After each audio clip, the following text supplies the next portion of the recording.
ကြွက်သားတိစောက်နေတဲ့သူတွေနဲ့အာကစားသမားတွေကြားမှာရင်ဆိုင်ရလိမ့်ရှိတဲ့အကြီးမားဆုံးအိမ်မဆိုးတစ်ခုရှိပါတယ်။အဲ့ဒါကတော့ငါကာဒီယိုတွေလုပ်တာများပြီးတော့ငါအားကစားတွေလုပ်တာများပြီးတော့ကြွက်သားတွေမြန်ဆုံးရှုံးသွားပြီလားဆိုတဲ့စိုးရိမ်စိတ်ပါပဲ။ဒါပေမဲ့တကယ်တမ်းမှာတော့ဒီလိုကာဒီယိုလေ့ကျင့်ခန်းတွေလုပ်လို့ကြွက်သားတွေဆုံးရှုံးတာမဟုတ်ပါဘူး။ဒီလိုပြင်းထန်တဲ့လေ့ကျင့်ခန်းတွေကိုနေ့စဉ်ရက်ဆက်လုပ်လာတဲ့အခါမှာအနောက်ကနေပြီးတော့ဒီအာဟာရဓာတ်တွေကိုစနစ်တကျပြန်ဖြည့်မတင်းနိုင်လို့ muscle loss တွေဖြစ်ကြတာပါ။ဒီနေ့မှာတော့ကျွန်တော်ကကာဒီယိုလေ့ကျင့်ခန်းတွေလုပ်နေပေမဲ့လည်းကြွက်သားဆုံးရှုံးမှုမရှိအောင်ဘယ်လိုမျိုးစနစ်တကျစားတောက်ရမလဲဆိုတဲ့အကြောင်းလေးကိုပြောပြပေးခြင်းပါ။ ဟုတ်ကဲ့အားလုံးပဲမင်္ဂလာပါကျွန်တော်ကတော့ Sport Nutritionist ဒေါက်တာအောင်မဖြစ်ပါတယ်ပထမအဆုံးနဲ့အရေးကြီးဆုံးတစ်ချက်ကတော့လုံလောက်တဲ့ကီလိုရီပမာဏပြန်စားပေးဖို့ပါပြင်းထန်တဲ့လေ့ကျင့်ခန်းတွေကိုအချိန်ကြာကြာလုပ်နေတဲ့သူမှာသူတို့ရဲ့ခန္ဓာကိုယ်ကြီးကမီးလောင်ပြင်းလိုမျိုးကီလိုရီအများကြီးကိုလောင်ကျွမ်းနေတာပါ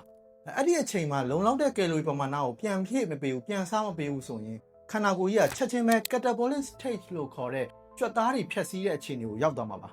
ဒီလိုနဲ့နောက်ဆုံးမှာပဲခန္ဓာကိုယ်ကစွမ်းအင်ရဖို့အတွက်ကြွက်သားတွေကိုဖြိုခွဲအသုံးပြုလာနိုင်ပါတယ်။ဒါကြောင့်ကိုယ့်ရဲ့လေ့ကျင့်ခန်းပမာဏနဲ့ကိုက်ညီတဲ့ maintenance calorie ဒါမှမဟုတ်ရင်အနည်းငယ်ပိုများတဲ့ calorie ပမာဏကိုစားတော့ပေးဖို့လိုအပ်ပါတယ်။ဥပမာအနေနဲ့ပြောရမယ်ဆိုရင် professional ဘောလုံးသမားတစ်ယောက်ဆိုရင်သူတစ်နေ့စားတော့ရမယ့် calorie ပမာဏကအနည်းဆုံး3000ကနေ3500 calorie အထက်မှာပဲရှိပါတယ်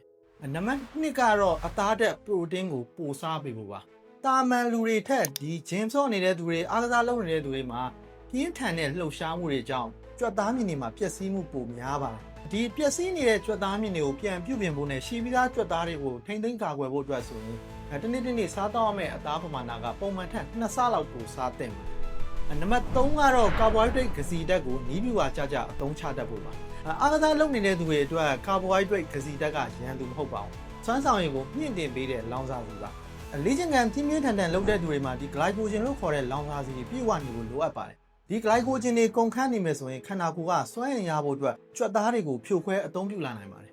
။ဒါကြောင့်ဒီလေ့ကျင့်ခန်းမလုပ်ခင်လေ့ကျင့်ခန်းလုပ်နေစဉ်နဲ့လေ့ကျင့်ခန်းလုပ်ပြီးတဲ့အခါမှာဒီ carbohydrate ဂစီဓာတ်ပါတဲ့အစားအစာတွေစားတဲ့အလေးချင်းရှိသင့်ပါတယ်။ဥပမာအနေနဲ့ပြောရရင်ကျွန်တော်အပြေးပေါ့နော်။အပြေးကတော့အရန်ခက်စားနေတော့ကျွန်တော်အပြေးလေးနဲ့ပဲဥပမာပေးမယ်။မပြေးခင်မှာပေါင်မုံနဲ့ပြားရည်နဲ့တုပ်စားတာမျိုးပြေးနေစဉ်မှာဒီမိနစ်60အထက်လောင်းရမ်းနေမှာဆိုရင်ကျွန်တော် energy gel တွေအသုံးပြုတာမျိုးပြေးပြီးတဲ့အခါမှာလည်းပေါ့ပေါ့ပါနဲ့အစာချေလွယ်မဲ့ငပြောသီးတစ်လုံးလောက်စားလိုက်တာမျိုးဒါမျိုးလေး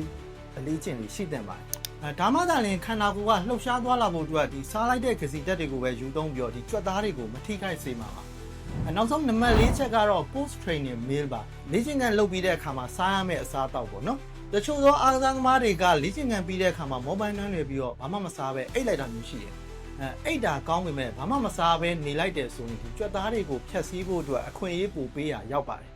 ဒါကြောင့်လေ့ကျင့်ခန်းပြီးတဲ့နောက်မှာဒီမိနစ်30ကနေ2နာရီအတွင်းကိုဒီဂစီဓာတ်နဲ့အသားဓာတ်ပါတဲ့အစားအစာတွေမဖြစ်မနေစားတော့ဖို့လိုအပ်ပါတယ်ဥပမာအနေနဲ့ပြရရင်ကျွန်တော်ထမင်းနဲ့အသားနဲ့ပဲစားမလားပေါင်မုံကြောက်ကြော်လေးပဲစားမလားဒါမှမဟုတ် whey protein နဲ့အုတ်မီးနဲ့ရောတောင်မလားဒါမျိုးလေးတွေလုပ်သင့်ပါတယ်ဒါမှသာလျှင်လေ့ကျင့်ခန်းတွေကြောင့်ပျက်စီးနေတဲ့ကြွက်သားမြင့်တွေကိုအမြန်ဆုံးပြန်လည်ပြုပြင်ပေးနိုင်မှာပါ